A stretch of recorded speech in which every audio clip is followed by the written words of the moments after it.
Muy bien, pues bienvenidos todos. Vamos a iniciar. Ya, iniciamos.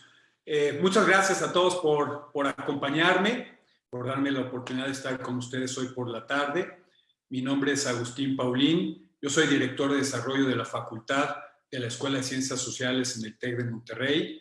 También soy socio fundador de Gemini Learning Systems. Es una empresa, es una plataforma educativa y una consultora en transformación digital. Tengo más de 20 años de experiencia en planeación estratégica y procesos de transformación digital. Soy mentor en Endeavor y miembro del consejo de distintas empresas del sector educación y tecnología. Bien, les doy la bienvenida y quiero agradecer que me permitan compartir durante esta hora una serie de reflexiones sobre la importancia de las habilidades socioemocionales que han sido relevantes ahora en estos momentos de crisis, en estos procesos de transición, pero que también van a ser relevantes en el futuro. Pues permítanme, les voy a compartir una presentación. Ok. Compartir. Perfecto. Muy bien, pues vamos a iniciar. El título de la presentación es Habilidades socioemocionales en la educación del futuro, transitando la crisis hacia el nuevo presente. Y les voy a compartir lo que ha sido mi experiencia con distintas escuelas, instituciones del sector financiero, del sector salud, del sector educativo, precisamente en estos procesos de transición de crisis. ¿Y cuáles han sido las habilidades socioemocionales más relevantes para transitar de manera exitosa y hacer frente al futuro, a los retos del futuro, que yo argumento es el nuevo presente? Porque muchos de los cambios que ya vivimos, que nos tocó vivir ahora en la crisis, muchos de estos cambios llegaron ya para quedarse. A ver. Ya. Voy a iniciar con una reflexión de Sir Ken Robinson. Esta es una de las personas más importantes en el pensamiento educativo, en la filosofía educativa, en temas de innovación y creatividad. Y Sir Ken Robinson desafortunadamente falleció el fin de semana. Y yo tuve la fortuna de conocerlo hace 5 años en el World Education Forum en Londres. Y conocerlo y las pláticas y ver sus videos, tiene una cantidad de ideas. Y les voy a dejar 3 ideas, 3 reflexiones, que lo vamos a ver a lo largo de la presentación. Pero de cierta manera empiezo con esta reflexión por una dedicación al impacto que ha tenido en muchos de nosotros.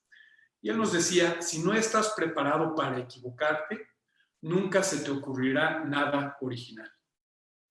Y este pensamiento es particularmente importante en tiempos como los que estamos viviendo hoy, porque en tiempos de crisis, que la situación no es nada fácil, tenemos que encontrar soluciones creativas. No nos queda otra, o salimos adelante o morimos en el intento, pero no hay de otra. Y si vamos a salir adelante, tenemos que ser resilientes, tenemos que recuperarnos de estos procesos de crisis que hemos vivido.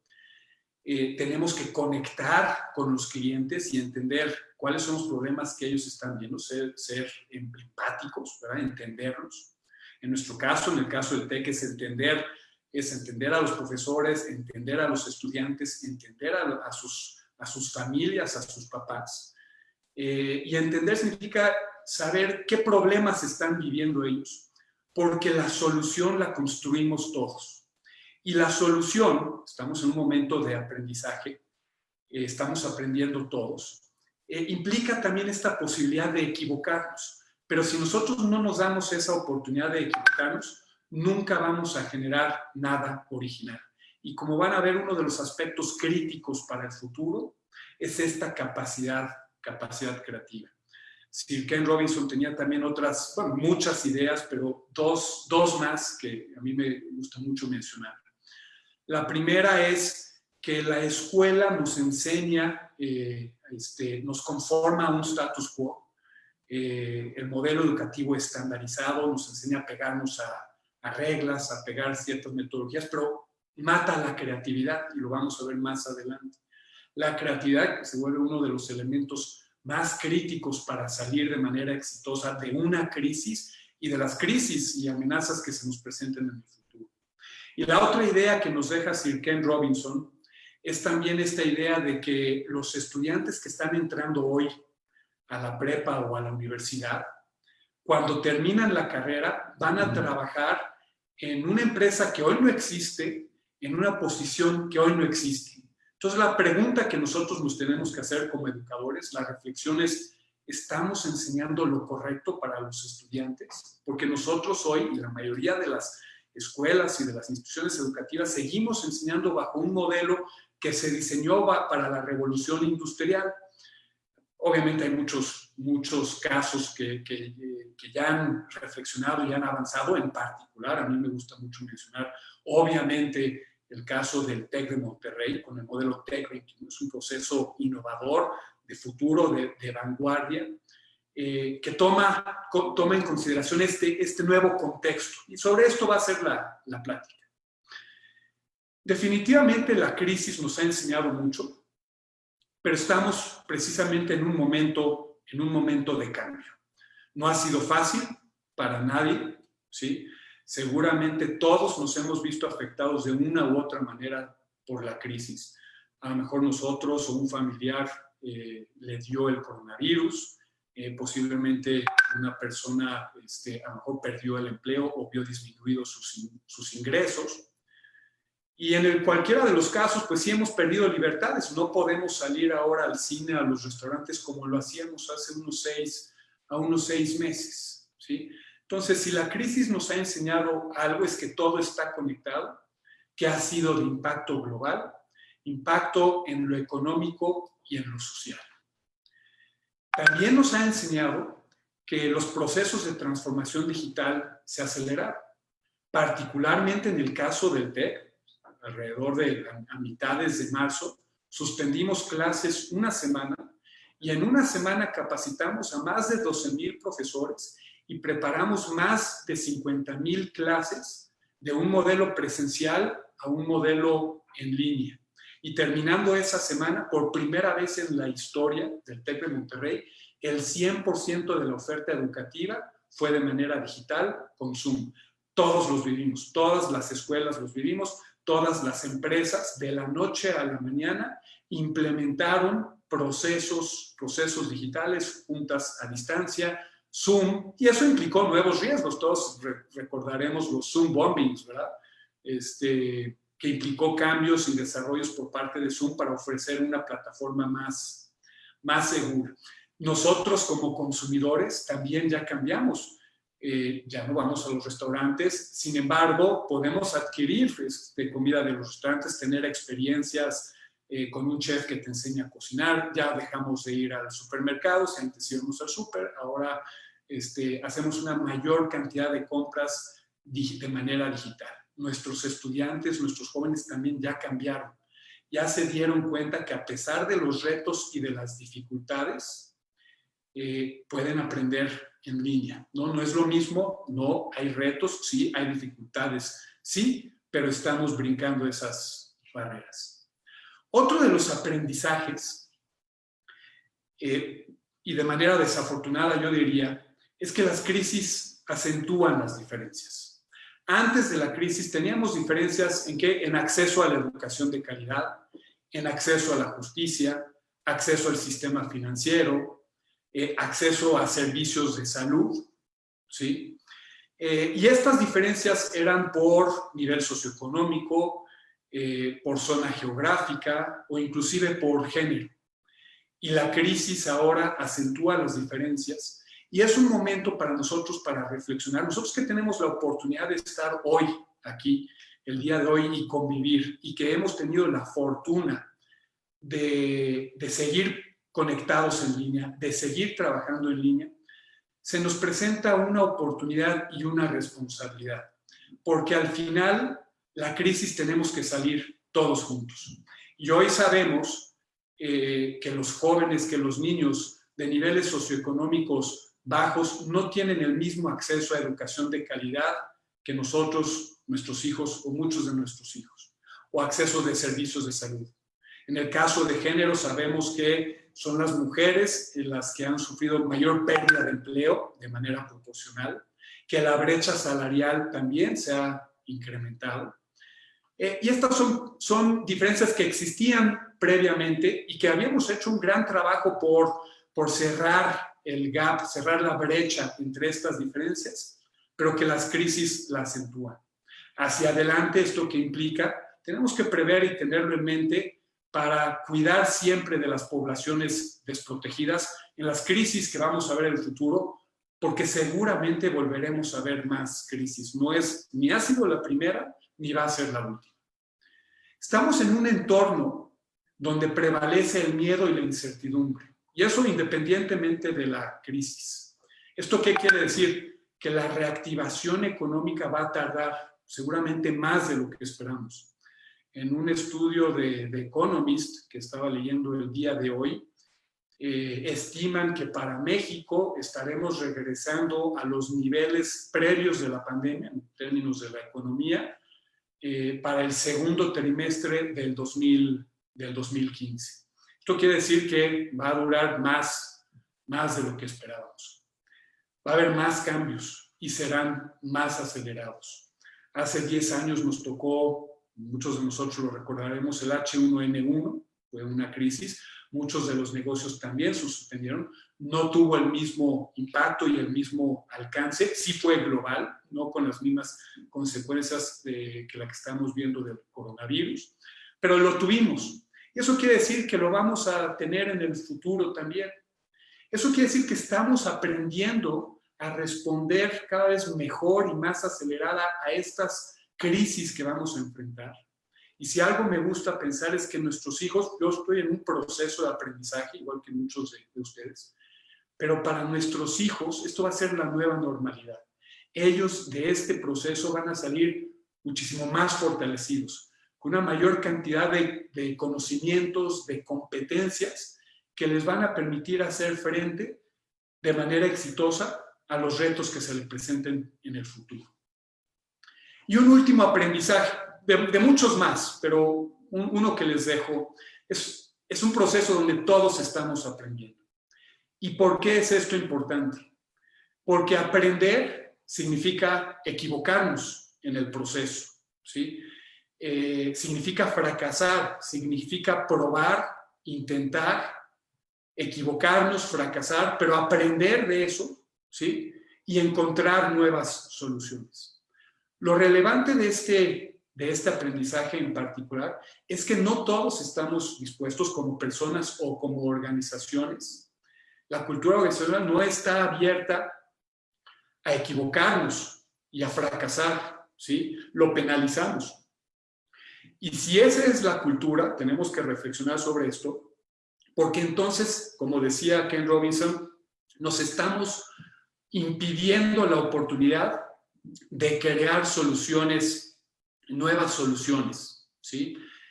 Nos estamos impidiendo esa capacidad creativa. Es una llamada de atención.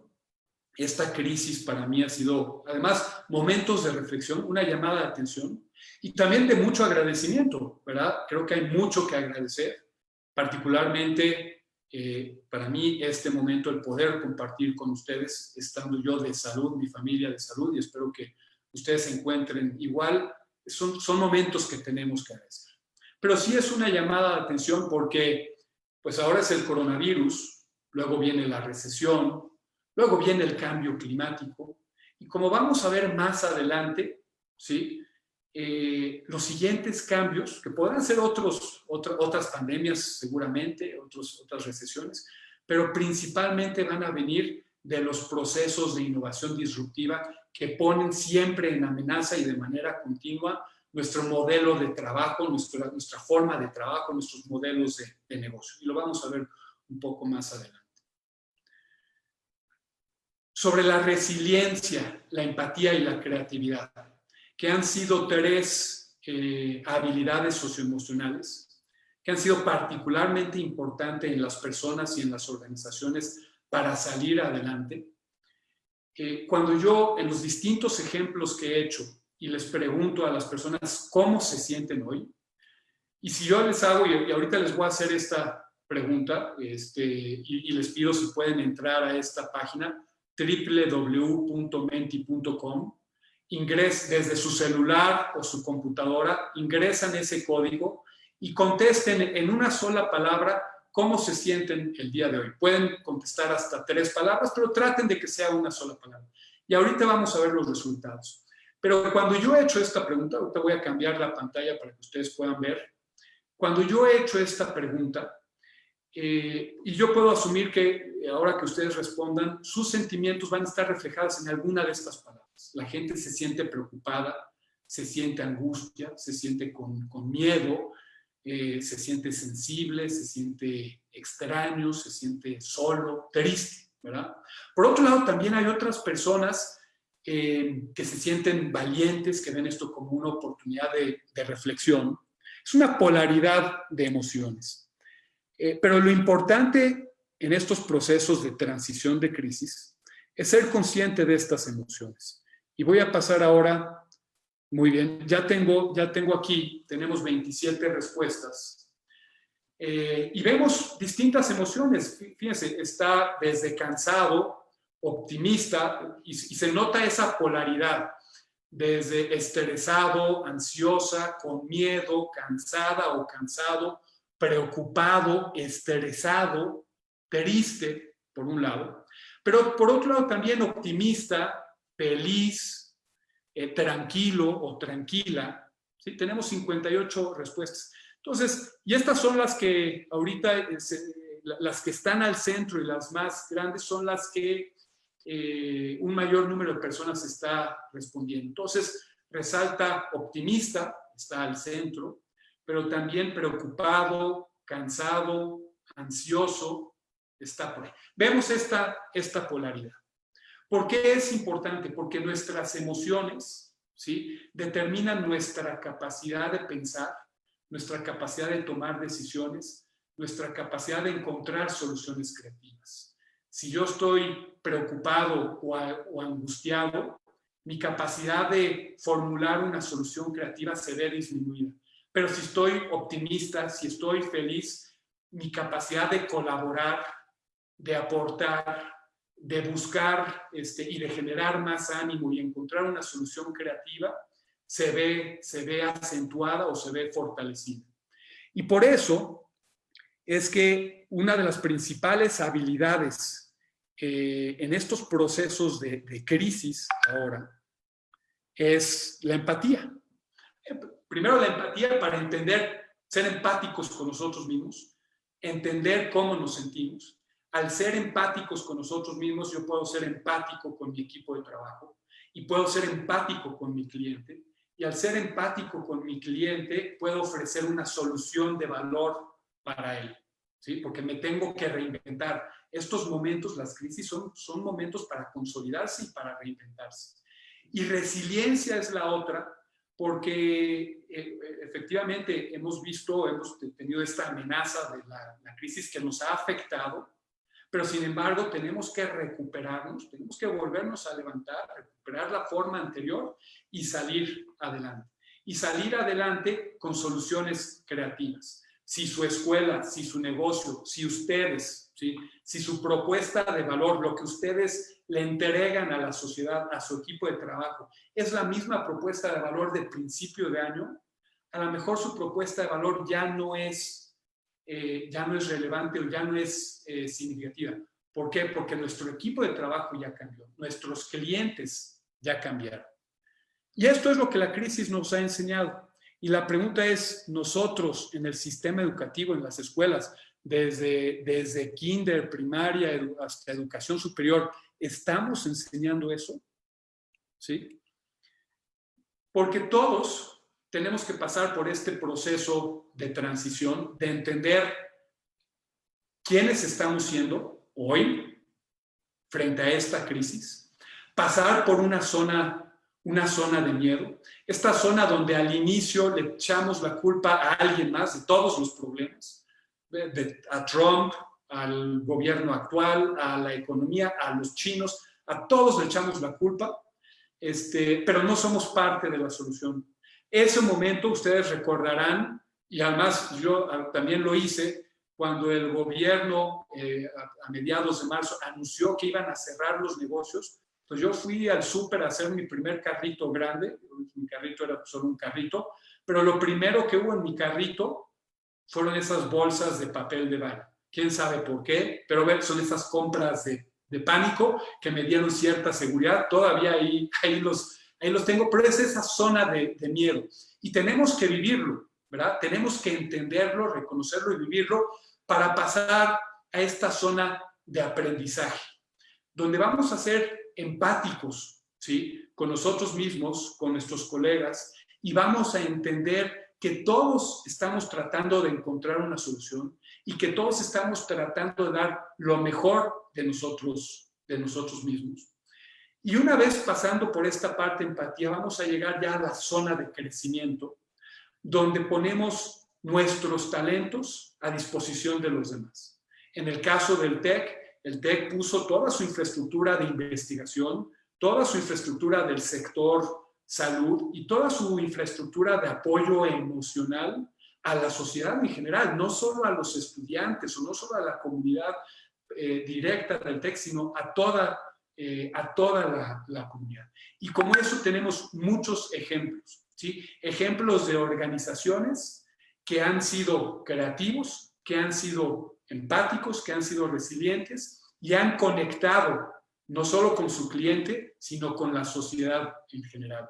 Cinépolis, si ustedes lo recordarán, hace un mes y medio, y creo que lo repitieron hace unas semanas, ofrecieron un concierto con Mijares, Emanuel y Mijares, de una sola hora, prácticamente gratuito, y realmente si costaba algo, no era ingresos para Cinépolis, porque los ingresos de Cinépolis están en cero, ¿sí? Las ventas están en cero, pero a pesar de estar en cero, Cinépolis conectó. Y durante una hora, una tarde, nos dieron un momento de tranquilidad, un momento de felicidad. Uber le está dando descuentos a los médicos, muchas tiendas están dando descuentos a los médicos. ¿Esto qué quiere decir? Para salir adelante de la crisis, todos somos parte de la solución y todos tenemos que salir adelante. Pero esto es el aprendizaje de la crisis. Y los cambios no terminan, ¿sí? Quiero que vean, ¿qué es esto? Es un celular. Este celular lo usamos para mandar mensajes, yo leo noticias, hago compras, puedo postear una imagen en Instagram, es una herramienta de trabajo. Mi hijo puede leer un libro completo aquí, yo no, a mí me cuesta mucho trabajo, pero mi hijo y mis hijos sí se avientan un libro completo en este celular. Pero se nos olvida que hace 20 años este celular no existía, ¿sí? Y se nos olvida que hoy en la mano yo tengo una mayor capacidad de cómputo que la que tuvieron los astronautas cuando fueron a la Luna a mediados del siglo pasado, en los 60. Hoy aquí tengo una mayor capacidad de cómputo, de procesamiento, de acceso a la información. Y hoy para nosotros sería prácticamente impensable, incluso irresponsable, mandar a alguien a la Luna con la tecnología con la que ya fuimos a mediados del siglo pasado. Sería inconcebible, no lo podríamos hacer. Pero si revisamos la historia de los procesos de innovación, ¿sí? En el siglo XV, vamos a ver que estos son cada vez más acelerados. En el siglo XV se inventó la imprenta, uno de los inventos más importantes para difundir el conocimiento de manera masiva. Pero nos tomó unos 200 años más inventar el microscopio. Y todavía otros 250 años más, principios del siglo XX, 1900, donde ya tuvimos por primera vez un auto accesible, donde se inventó, ¿sí? Se descubrió la penicilina, el microchip en los 50s, en los 60s el hombre llegó a la Luna, ¿sí? Y de esa fecha para acá, la cantidad de procesos de innovación que hemos tenido, la cantidad de cambios, ha sido de manera acelerada, ¿sí? Acuérdense de las grandes computadoras, a las computadoras personales, a las laptops, ¿sí?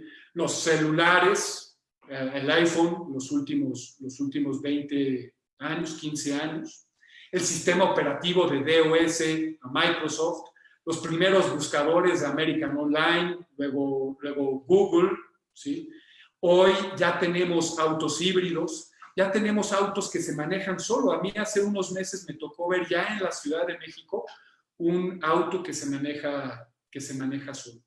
Y estos son los cambios que hemos visto en esta generación. En esta generación apareció todo esto. Para nuestros hijos, ellos no se pueden imaginar un mundo, sin el celular, no sabrían qué hacer. Y si vemos hacia el futuro, ¿sí? Pensando en que la capacidad de cómputo se duplica cada 2 años, eso quiere decir que para el 2023, 2022, 2023, la capacidad de cómputo va a ser igual a la capacidad del cerebro humano. Y unos 3, 4 años más adelante, la capacidad de cómputo va a ser igual a la suma de todos los cerebros de la humanidad. ¿Cómo va a ser ese futuro? ¿Qué impacto va a tener en el empleo? Sí, sin lugar a duda, muchos empleos van a desaparecer. Como ya lo hemos visto, ¿sí? La tecnología ha desaparecido muchos empleos, pero ha creado también muchos otros empleos. Es un futuro que, a la velocidad que se están dando todos los procesos de aceleración, no podemos saber cómo va a ser, ¿sí? Pero lo que sí tenemos con certeza es que es un mundo altamente conectado, hiperconectado, global, competitivo y en constante cambio. Y nosotros en lo personal nos tenemos que preparar para eso, y las escuelas tienen que pensar si están preparando a los estudiantes, a los jóvenes, para ese futuro, ¿sí? Vean cómo ha evolucionado la conectividad en los últimos 60 años. En 1968, Internet conectaba a 4 universidades.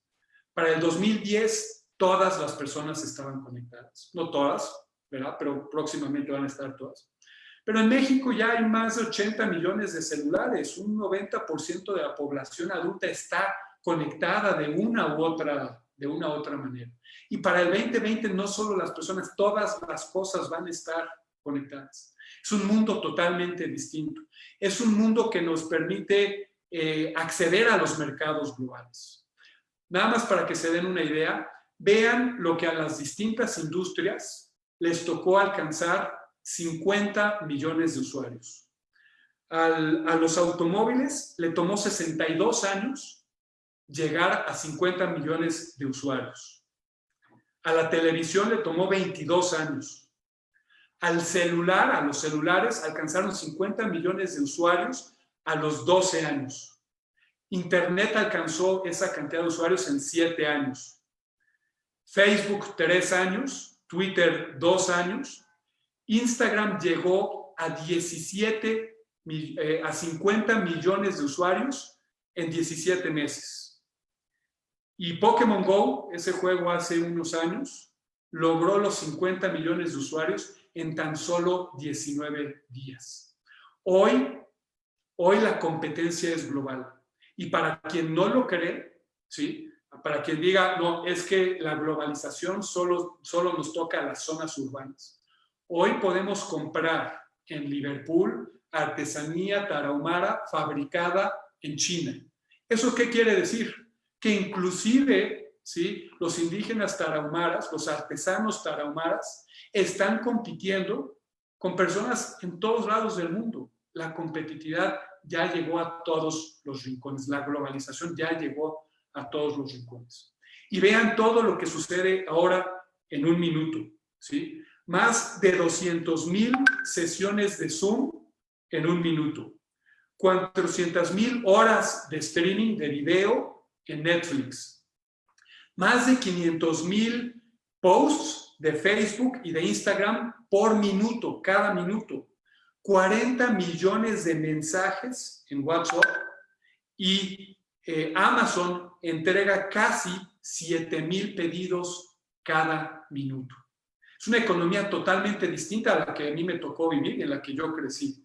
A mí me tocó todavía esperarme a los estrenos de los cines, a los conciertos, a que saliera el LP. Si yo quería un coche y si era blanco, pues me tenía que esperar 3 meses a que estuviera blanco.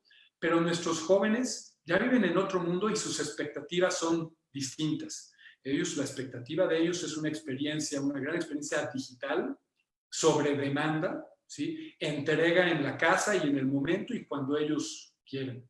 Eso es lo que nos está pidiendo ahora el mercado.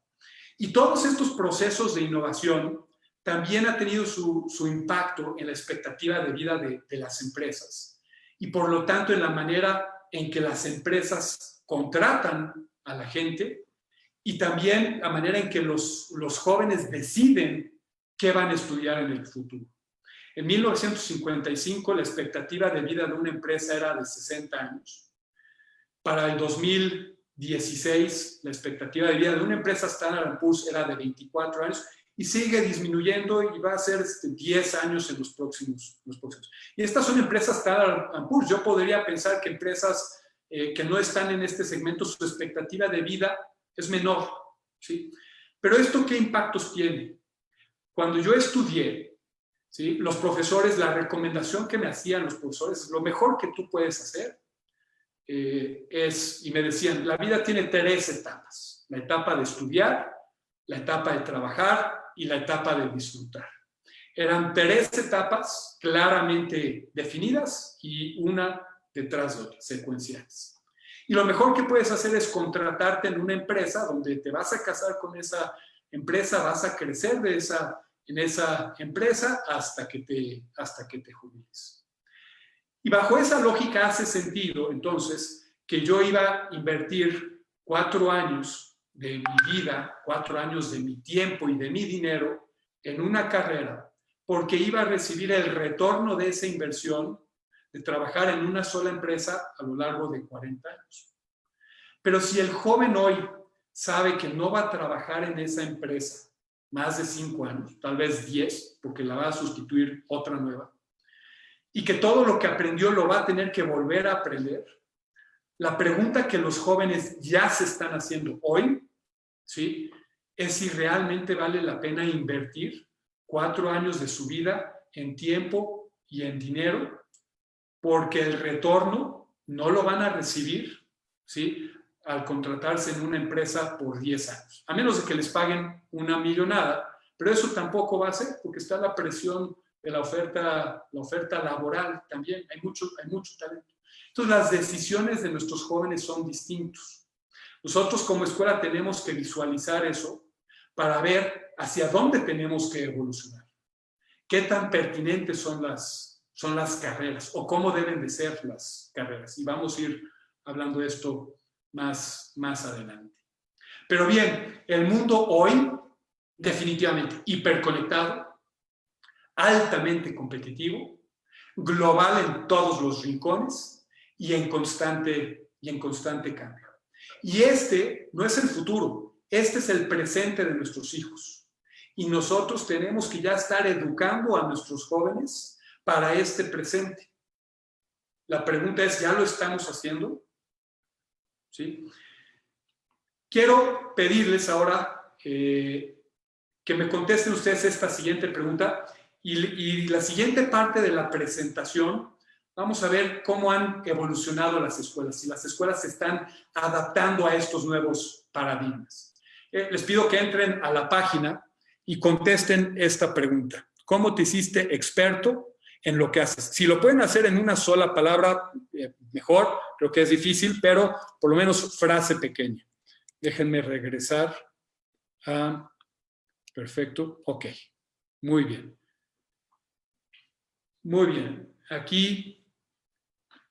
Muy bien, tenemos 10 respuestas. La pregunta es, ustedes son expertos en lo que hacen, ¿verdad?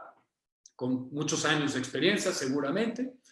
¿Cómo se hicieron expertos? ¿Cómo se hicieron buenos en eso que ustedes hacen el día de hoy?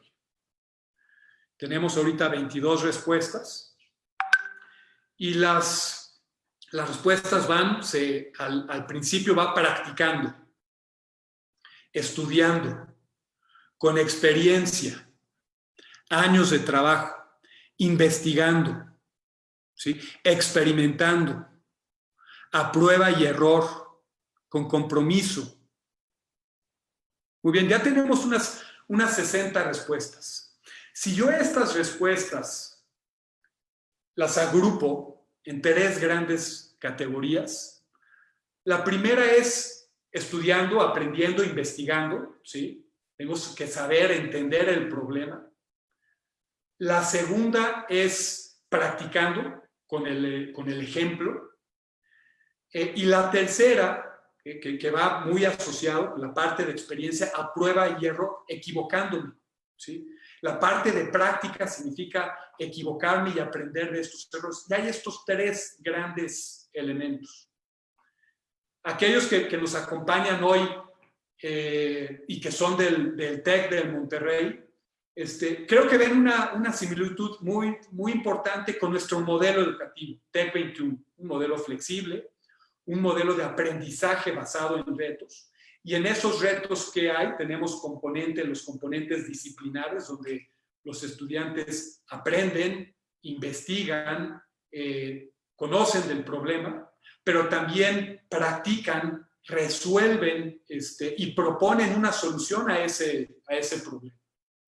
Y en esa propuesta de solución existe 2 caminos, ¿verdad? Que la propuesta sea exitosa, ¿no? Que sea bienvenida por la institución pública, privada, para quienes están, o para la comunidad para la que están desarrollando, resolviendo ese problema, o que no, que hayan hecho un trabajo y que a lo mejor no fue de satisfacción del, llamémosle el socio formador, el cliente. Nosotros en TEC le llamamos el socio formador. Esto es parte del proceso de aprendizaje. Yo tengo que aprender de mis fracasos, porque solo de fracasar puedo ir mejorando, puedo ir entendiendo en qué me equivoqué e ir construyendo esta resiliencia y estas habilidades socioemocionales. Voy a regresar a la presentación. Ahora, veamos las escuelas, ¿sí? Ya vimos cómo estos procesos de cambio, estas crisis van a ser de manera constante, continua, acelerada por los procesos de innovación disruptiva y cómo está cambiando el entorno y el mercado. Pero la escuela, esta es una fotografía de una escuela en 1850. ¿Sí? Vemos los estudiantes en su pupitre, el profesor al frente con un pizarrón. 1920, muy similar, muchísimos más estudiantes. Los estudiantes en sus pupitres, el profesor no se ve, pero está al frente con su pizarrón también, lo sabemos. La cantidad de estudiantes es notoria, precisamente porque es donde los modelos educativos, los sistemas educativos estatales empiezan a formarse, a crear, a capacitar a la gente para los puestos de la revolución industrial, ¿sí? Para crear una identidad de Estado-nación. 1980, el salón de clase. Este es el salón de clase que a mí me tocó. Nuevamente los niños, ¿sí? La maestra al frente en un pizarrón. A mí me tocó GIS, todavía pizarrón negro con GIS. Y el 2020, los niños, tal vez un poco más participativos, en su pupitre. La maestra al frente, sigue el pizarrón verde y hay un pintarrón, tal vez es un pizarrón inteligente y con suerte tiene un proyector, ¿sí? Pero si algo ha evolucionado en estas fotos, lo que yo observo es el color de la fotografía.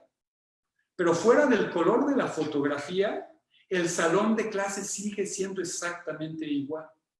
Hay 2 instituciones de las más antiguas del mundo que han visto los menores procesos de transformación y evolución.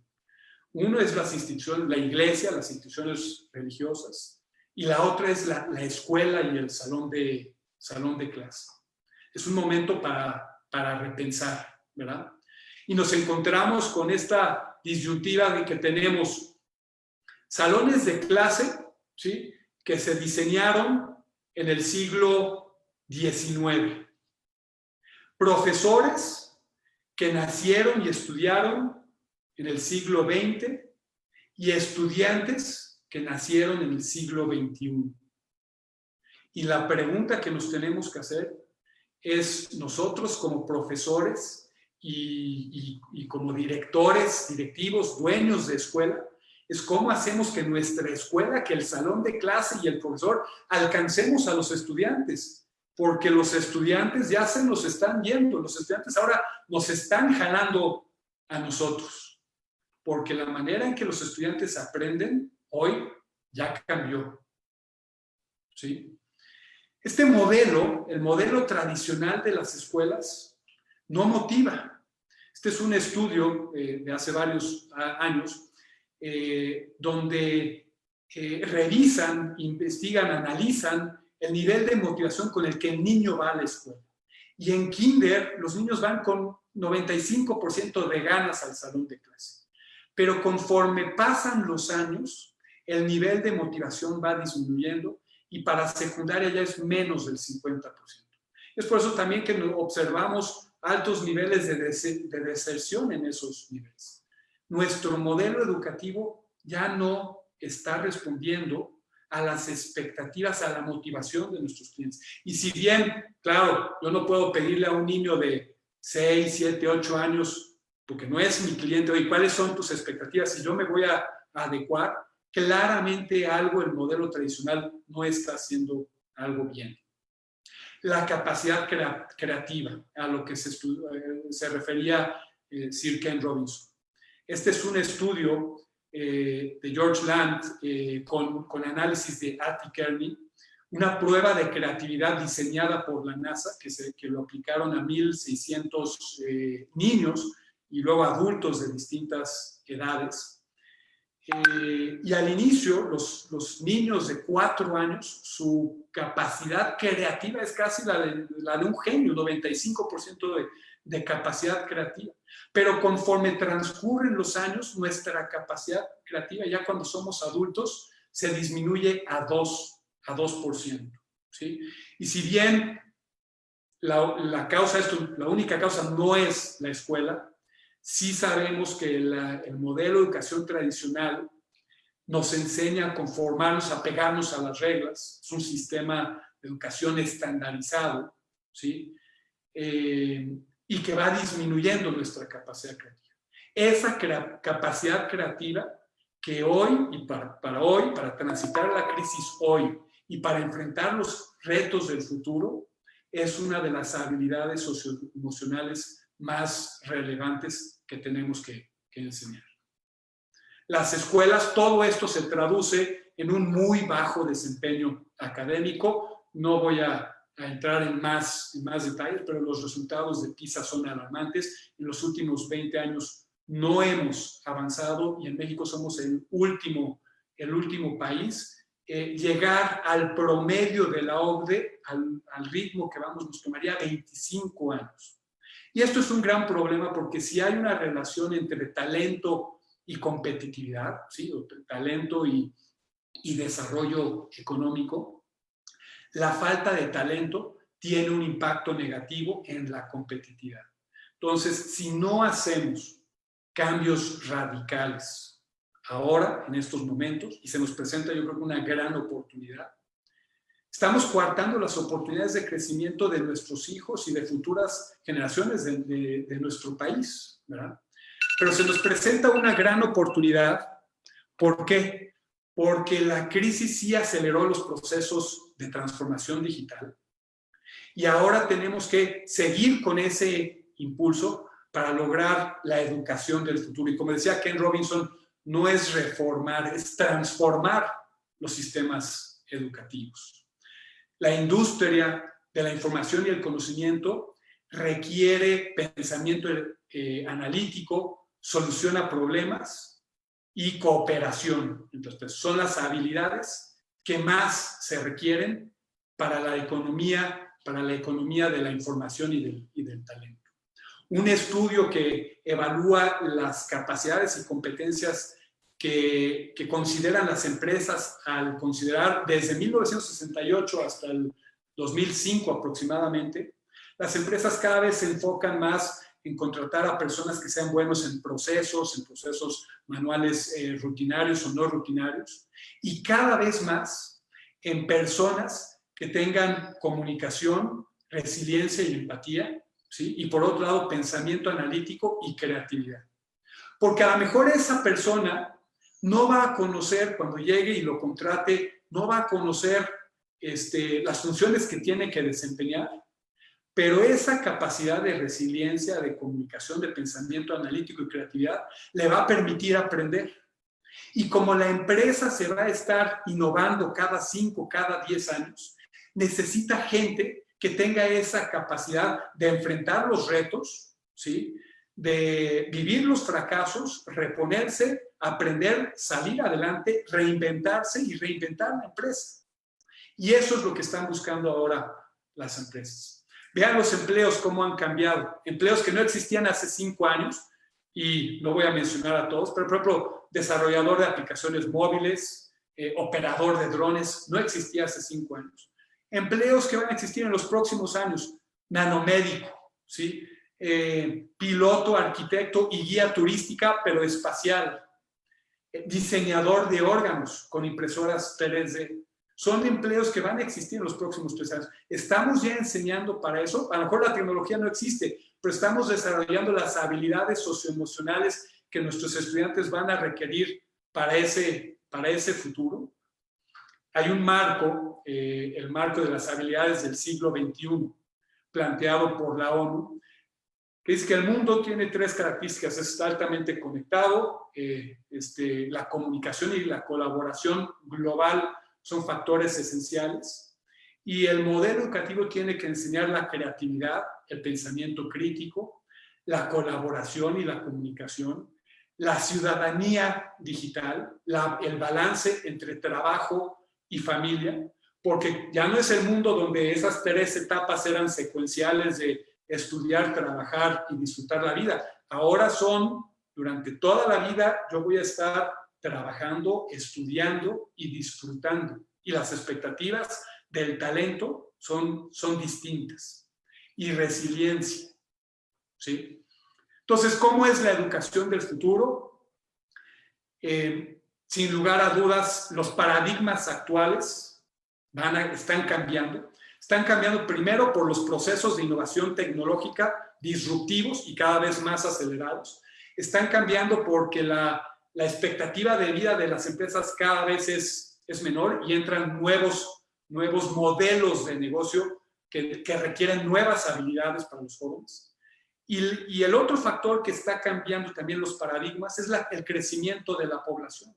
Los sistemas educativos cada vez se encuentran ante mayores retos de ofrecer una educación de calidad de todos los niveles. Así es entonces que la educación del futuro va a ser claramente digital, va a ser autodirigido y personalizado, y en este segmento es donde va a entrar toda la parte de inteligencia artificial. Va a ser una educación de por vida y resiliente, ¿sí? Ya el título de 4 años y luego no regreso a la escuela está para pensarse, pero sí los certificados de 2 años, salgo a trabajar 3 años, regreso 2 años, salgo a trabajar, y así toda la vida. Y las 4C, ¿sí? Conectividad, colaboración, creatividad, colaboración, creatividad, y me falta uno, perdón, y comunicación, ¿verdad? Creo que fueron las 4. Y bien, para terminar y abrir un pequeño espacio a preguntas y respuestas, les dejo esta última reflexión. Los desafíos que estamos enfrentando, la educación no necesita ser reformada, tiene que ser transformada totalmente. La clave está en no una educación estandarizada, sino personalizada, en construir los logros al descubrir los talentos individuales de cada niño, colocar a los estudiantes en un entorno donde quieran aprender y donde puedan descubrir naturalmente sus verdaderas pasiones. Lo que hoy sí sabemos donde empresas como Google y Facebook decidieron, voy a suspender la construcción de estos grandes campus, es que hoy una persona que desarrolla habilidades digitales, programación, puede trabajar en cualquier empresa del mundo, esté donde esté. Yo con esto termino y abro un espacio a preguntas y respuestas. Tenemos, sí, perfectamente unos 9 minutos. Agradezco nuevamente. Si tienen preguntas, por favor, mándenlas en el chat y yo las estaré contestando aquí. Voy a cerrar la presentación. Espero que esta información les haya sido de utilidad. Con mucho gusto me gustaría aclarar también cualquier duda o profundizar en cualquier comentario más adelante. Cuenten con eso. Y déjenme ver si tengo... Vamos a ver. Ok. A ver, aquí tengo algunas preguntas. ¿Cuál es su opinión del homeschooling? Fíjate que este ha sido un tema que ha salido últimamente. El homeschooling, yo tengo mis reservas, pero siempre ha sido una alternativa a la educación. Pero la responsabilidad de los papás, porque además tenemos la obligación, particularmente en México, tenemos la obligación de que todos nuestros hijos vayan a la escuela, y si es el modelo homeschooling, que es un modelo aceptado, lo que nuestros hijos tienen que hacer eventualmente es aprobar llamémosle, los exámenes de equivalencia de los distintos grados para que podamos tener algún indicador de que nuestros hijos están aprendiendo, ¿verdad? Últimamente se ha usado este término de homeschooling como una respuesta a la crisis y el tema actual, y yo creo que es un modelo que tiene futuro y que hay que explorar, donde los papás tienen miedo de enviar sus hijos a la escuela, ¿sí? Pero el homeschooling tradicional, donde yo como papá le doy clases a mi hijo y tengo que ver, a lo mejor no tengo un modelo definido, el modelo actual que se está discutiendo es, ok, es un modelo educativo, un profesor capacitado, entrenado, con todos los protocolos de sanidad y de seguridad, va a la casa de los niños y a lo mejor en esa casa hay 4 o 5 niños que viven, que son vecinos y son de la misma edad y les pueden dar una educación personalizada bajo un modelo educativo. Entonces, cualquiera que sea de las dos versiones, yo creo que sin lugar a dudas son modelos que tenemos que explorar y es parte de encontrar estas soluciones creativas. Otra pregunta es, ¿cómo podemos apoyar y motivar la capacidad creativa de los estudiantes en estos tiempos de cuarentena? Yo creo que es una muy buena pregunta.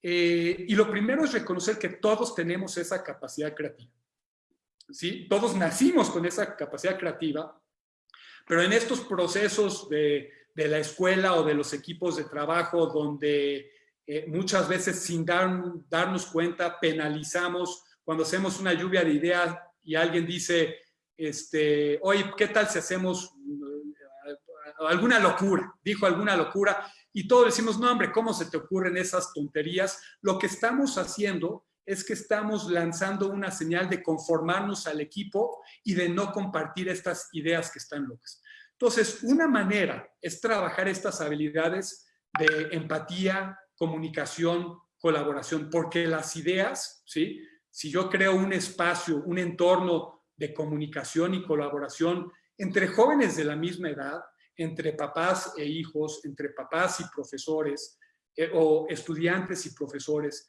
y donde creo este entorno seguro donde los estudiantes pueden compartir cómo se sienten ellos. Oye, hoy me siento triste. ¿Pero por qué el ejemplo? Porque si tienen la confianza de compartir eso, entonces van a poder compartir ideas. Y una idea va a llevar a otra y va a llevar a otra. Y a lo mejor esta idea está loca, pero una parte de esta idea es parte de la solución de otro. Y en este proceso de interacción, porque ahora sí las soluciones no las construimos de manera individual, las construimos todos, es como vamos generando esta capacidad creativa.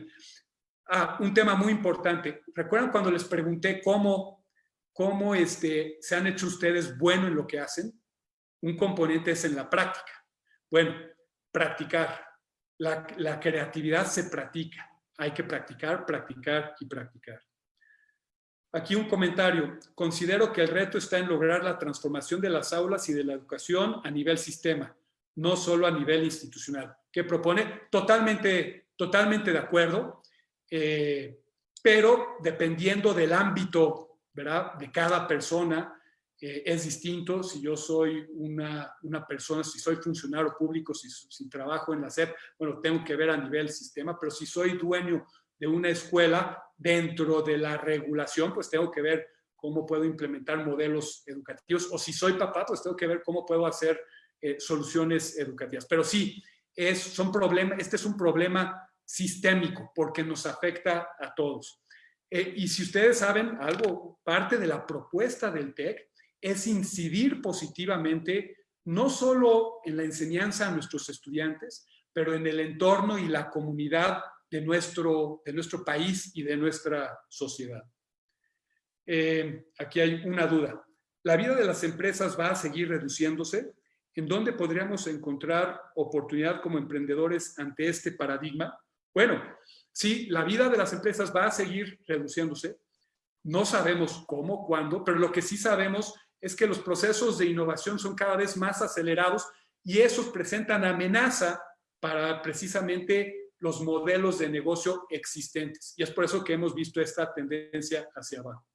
Y la segunda pregunta es, ¿podemos encontrar oportunidad como emprendedores ante este paradigma? Claro, el emprendimiento, que el emprendimiento es esa creatividad y resiliencia. ¿Por qué emprendimiento es creatividad y resiliencia? Son las capacidades del futuro. El emprendedor es aquel, ¿sí?, que encuentra una solución donde todos los demás solo ven un problema y no ven una solución.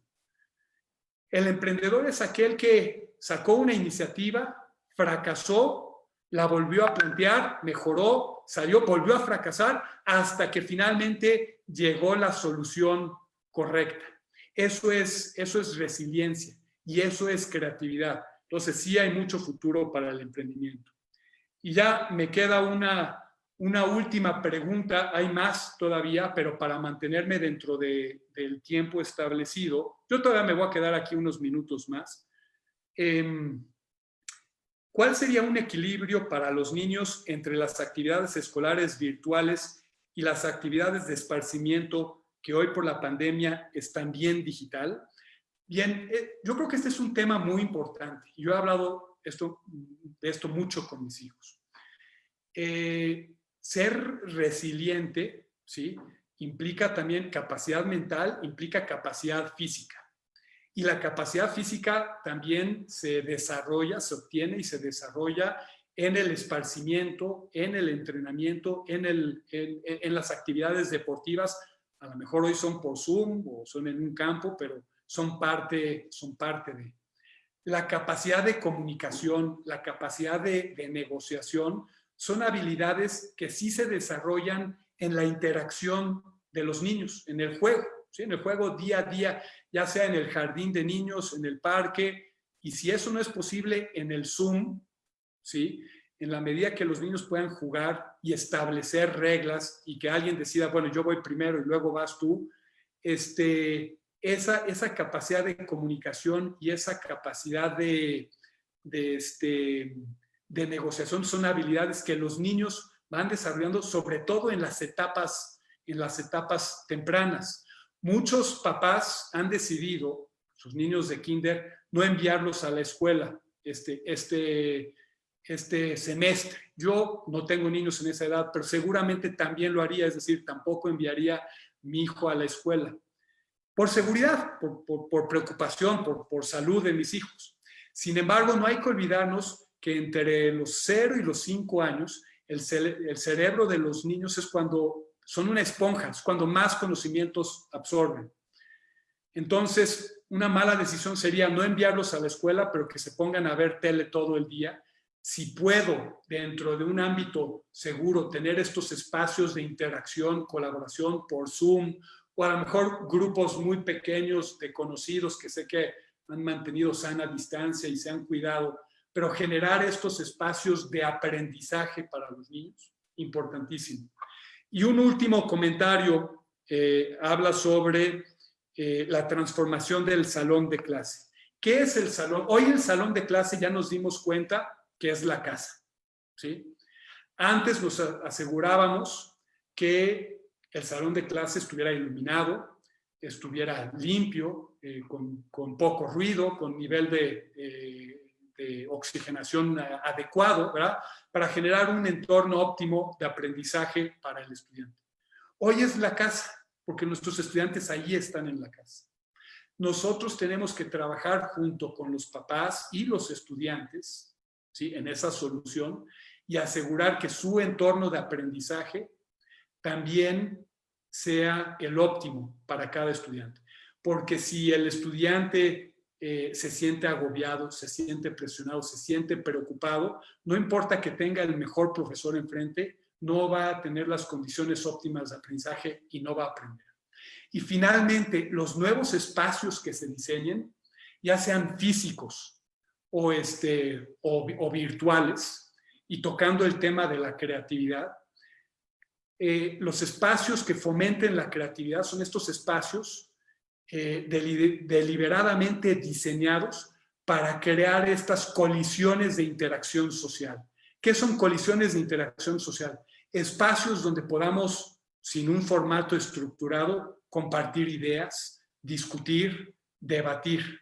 Y a raíz de ese debate, de esa comunicación, pero diseñado de manera intencional, es como se crean estos espacios de innovación y creatividad. Bien, yo con esto termino la plática del día de hoy. Les agradezco mucho haberme acompañado y darme la oportunidad de estar con ustedes. Espero que lo hayan disfrutado. A mí el tiempo se me fue rapidísimo.